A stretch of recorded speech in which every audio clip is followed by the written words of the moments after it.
السلام عليكم. آه، بما اننا على الصبح وبنجيب فطار، فكنت عايز اقول ان احنا ازاي نعمل بالكويري تكرار. يعني مثلا لو في اصناف معينة وانا عايز اكررها بشكل معين 3 مرات 5 مرات 10 مرات، فازاي اعمل ده؟ هاخدها جوه الكويري، وبعدين هاخد الكاونت ده في كاستم كولوم واحوله الليست بالشكل ده.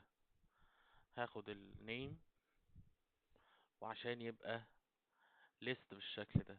بعد ما يبقى ليست هقول له هدخل معاه دالة ليست ريبيت.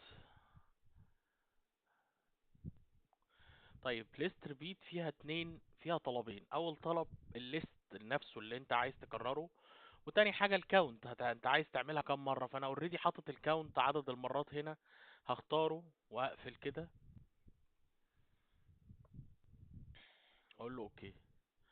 لما اقول له اوكي هيبدأ يكرر لي الفول 3 مرات، الطعمية 5 مرات، البطاطس 10 مرات. اقدر بمنتهى البساطة اعمل ريموف اذر كولوم وبعدين افك ده.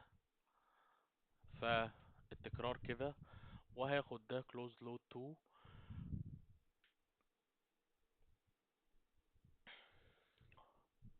احطه تيبل هنا. هبدأ احط صنف جديد، مخلل. احط مثلا 4 مخلل.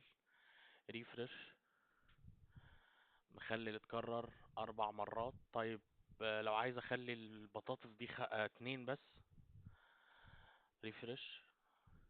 البطاطس بقت 2 بس اهو. شكرا، سلام عليكم.